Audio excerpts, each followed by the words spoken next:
And this proposed amendment will have to go, of course, before the planning commission. This becomes almost like a zone district, a new zone district. This would have to be fully vetted through the public process. And that is it. I have a couple of questions. And this is a conversation you and I had, and I'm really asking the question for the benefit of the public. How much time will this save if somebody comes to you and says, I want to do have some kind of business? Well, the best way to do it is give you a hypothetical. More often than not, somebody is going to come in and want to do a special use. That's the easiest, lightest way to do it. And they're looking, in general, at a minimum of 6 months if they hire professionals and are John on the spot. I mean, that's screaming fast. If they're not professionals and they're trying to do it themselves and they're working 60 hours a week, 9 months to a year or more. And how much money will this save the applicant? Thousands. Tens of thousands. Yes. Depends on the size again, but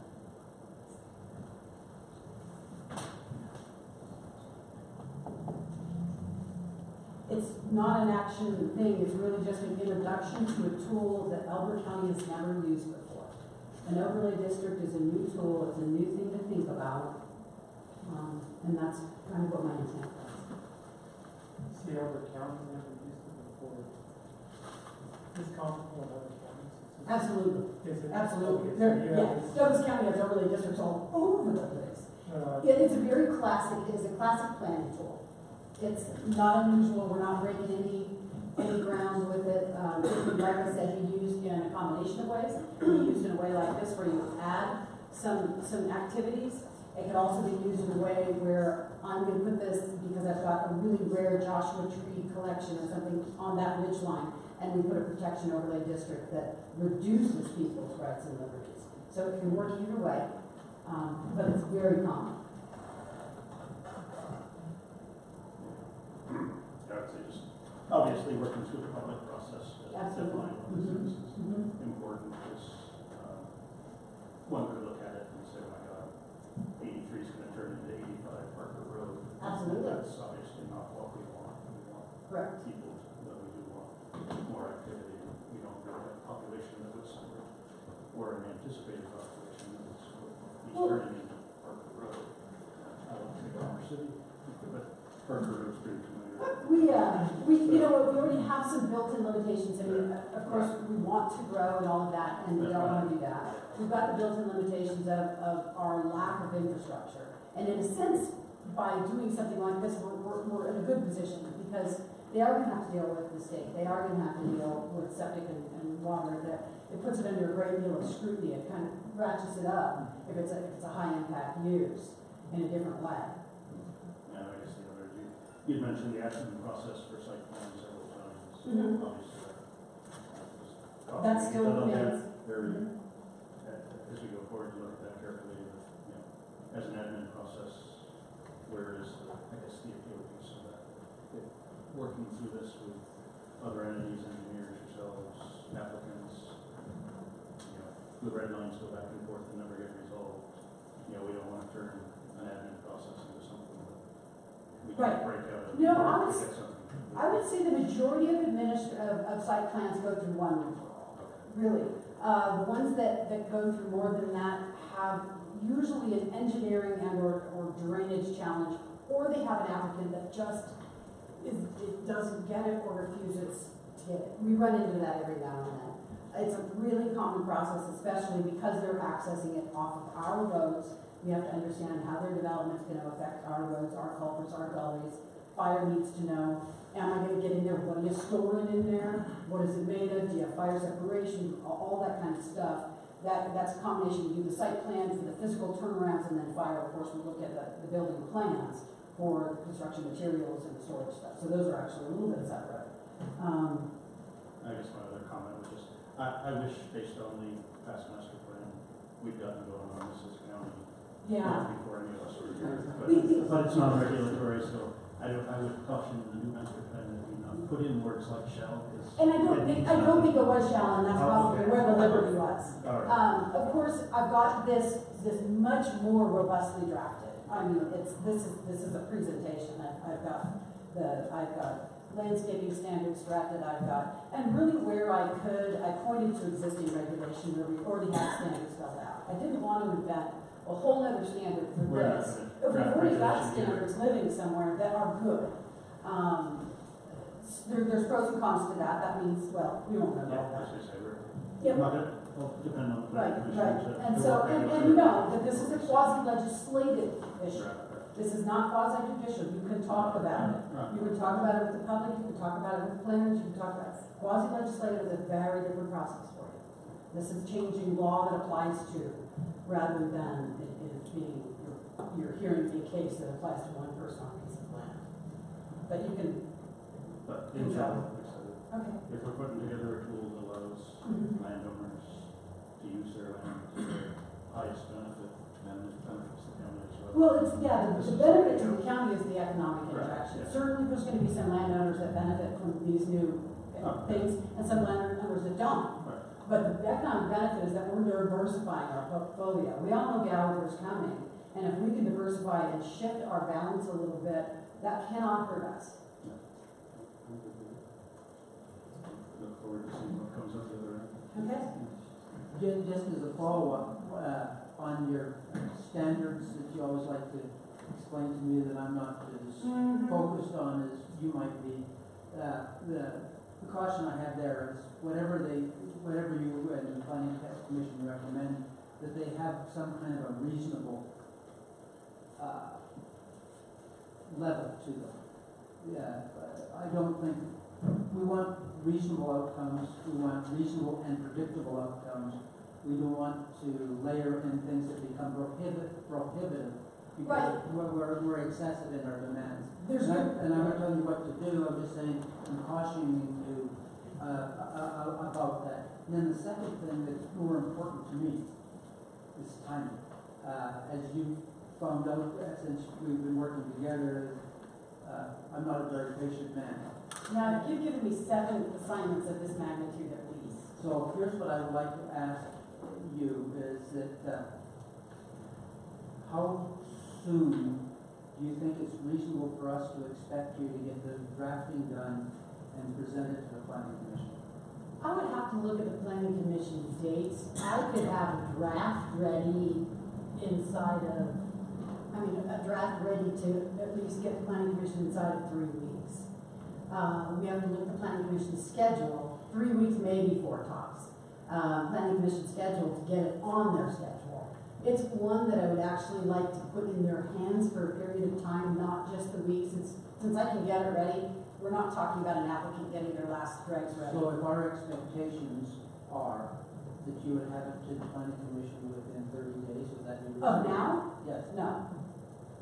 Because I have to look at the planning commission calendar. They're booked. They've got a lot of applications on their calendar. So Well, we want Could- as busy as you are. they are. They actually are. We were here, we continued the meeting. We were here until 10 o'clock last night. So you have an extra? No, we didn't. We wasted it. We squandered it. No, I'd recommend. So no. Put this in front, this briefing that was relatively short in front of them at some earlier dates. That- Research. Yeah, I think that may be a good first step. No, that's a good And I suggestion. think that could be done very easily at the next planning commission meeting or the one following. I mean, really And then soon. warn them that they should be expecting to Yep. see a real A draft draft. within 30 days of that. I think that that's quite reasonable. Again, the only caveat that I'm giving myself a backdoor on is that I've got to go look at the hearing calendar and find out where our gaps are. We've already got 3 public outreach meetings scheduled for the comp plan as well, booked over at the fairgrounds. So we're starting to fill our dance card. But I think it sounds But reasonable. it's useful to have the planning commission know what you're up to Oh, here no, as it the relates to the reason- comp plan. Yep, the presentation, I think, absolutely should be too sweet, and then getting it to them. What I'm asking for the flexibility on is following that presentation, and before they get the draft in their hand, I may be able to hit that 30 days. I just don't know what their calendar looks like, maybe 45. I'm hoping we're leaving you with the impression we're anxious to get this You going. do every time you visit my office. It would take one thing off your list. That's true. It would just make room. I've got a new one. Anything else? No? Okay. Thank you, guys. Thank you, and getting this done in a timely way, we really appreciate it. Thank you. Okay. Any questions, comments? No, no, no. Okay, then we're done with, our land use hearing. I'd like to make one other request on the land use section. It would be a new thing, and it's a request of Kyle. Kyle, we've been getting a lot, we as commissioners, individually and by multiple emails, have been getting concern, significant citizen comments regarding the pre-application, application process for minor, major, and commercial applications. Most of the negative comments that we receive are related to time and cost. Okay. So one of the things I would like for you to do, if you would please, is what I'd like to do is for you to take a minor, a major, and a commercial, and I'll send you a format for the table. I already got that done. Well, good. Then- I've already got a spreadsheet, I think. I mean, I'd have to revisit it. Well, let me finish what I want in it though, is that I would like to take each one of the stages of your, for example, the pre-app, the app, the site plan, whatever is appropriate for whatever that type of application is.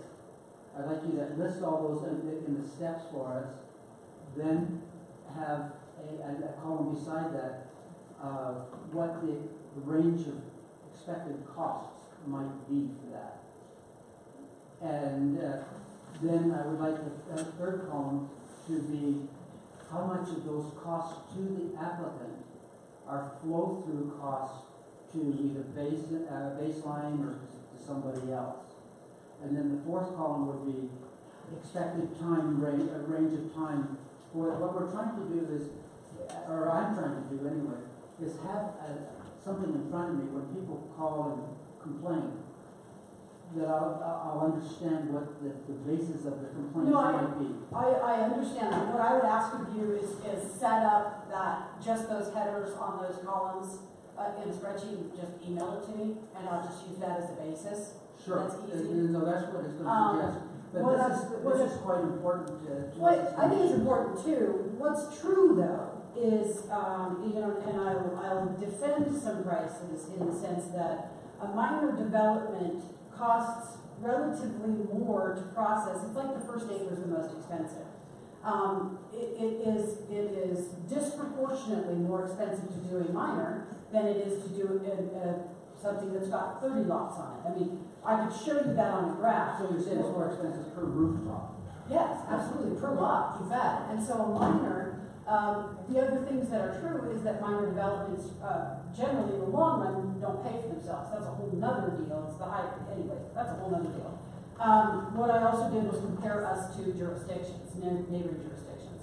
I priced out a minor on their fee schedules, our fee schedules. I think I did Jeffco, Arapahoe, Douglas, us. I think I worked in El Paso, but I can get some of that data. Why don't I initially share the stuff that I've got with you after I update it? You tell me if that's what you're looking for. We can reformat it in any way. Well, all that background information is very important, but I'd like to get this table prepared as specific to Elbert County, so that when we get some irate citizen that calls us, and I'll give you an example. Somebody called the other day and were complaining about the cost of the engineering review. I know exactly who it was. Exactly who it was. But the whole point is, And I would say that person was costing the county taxpayers more money than we've ever charged. that's fine. But what I want to know is what our internal expectations for each one of these line items is, in terms of time and money. I've absolutely got it broken out. Now, time is a completely different factor. I can tell you only what our time when we touch it can be. I cannot tell you how quickly an applicant's going to turn around their part. An application goes back and forth between us and the applicant. If an applicant sits on it for 6 months, I can't control that. I mean, and that's an exaggeration, 6 months. So when people say, I wanna know how long this is gonna take, my caveat, I state, well, that depends a lot on you, on your part. If you're, and we use the term something like, if you're Johnny on the spot, or if you get right back to us, this, and we usually give them a guesstimate, or a range. If they're not, and they languish each one of their steps, that can change things dramatically, over which we have no control. Thanks for the discussion, Chief. So, I've just been told that I have to take the burden of getting this out directly. So, but I'd like it to be prepared, and you and I will work together on it. And then I'd like it for the next, to be on the agenda for the next Board of County Commissioners meeting. In addition to the historic community district? Yes. Okay. And you'll just present it. And because one of the things, and of course I'm a slow learner, but as people call, I find out that I don't really understand the existing process very well. And I certainly don't understand what our expectations should be very well, and how to convey to the complainer, if you will, what their expectations should be.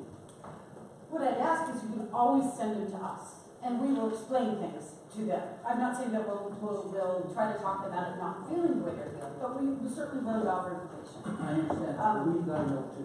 Yeah, no, undoubtedly. And I've got some, I'm not trying to chastise you or anything like that. We're just trying to figure out how to make my life easier. Absolutely. And I think I've got some overviews already developed that might help you guys a great deal as well, that I can provide you. That would be fun. Okay. So now I've got 2 things on the upcoming agenda. Would you like one more? No. Okay. Now, the other question is there, I'm thinking with the historic community district, and I don't know, the crowd gets really small at the end of these, and some of these things are talking about affecting a lot of Elbert County lands.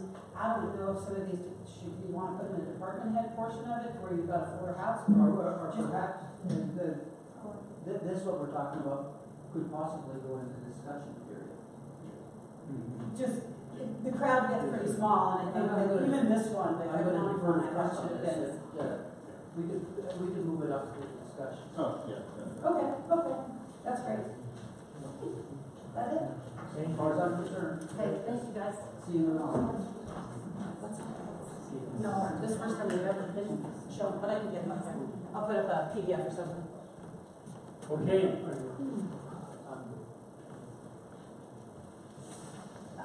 Okay, so at this point, with the matter of land use, go back to our hearing, we're going back to our board meeting.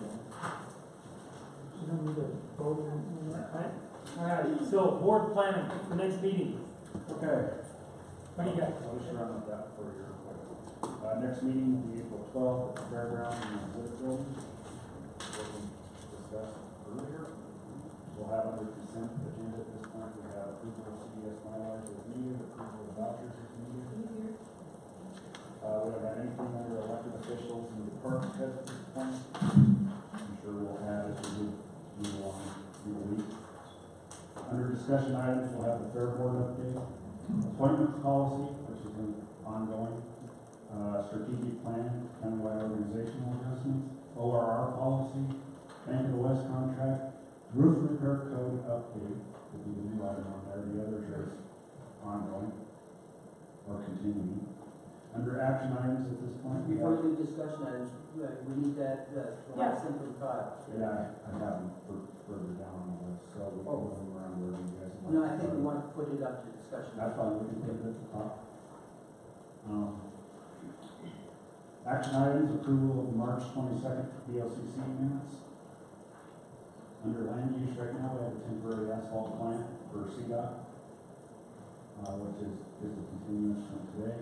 We have the outline process for minor, major, and commercial applications, including all the steps in the process, and the historical community district proposal. And Lionsgate. And lines change. That's why we're here. And that's what this said. If, I kind of lost the bubble on, the HR handbook is going to be something we can look at next month. We actually had kind of preliminarily teed that up for the second meeting. We can make it longer than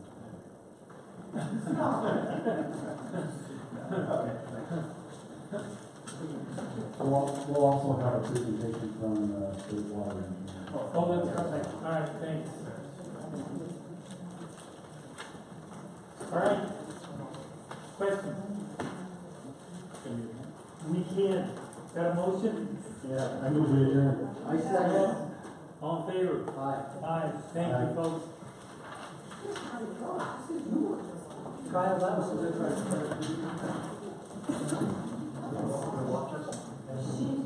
How do you make this? Yeah. On the website?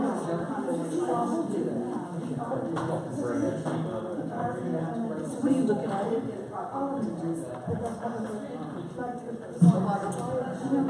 I don't know if they're, that's why they're trying to make them an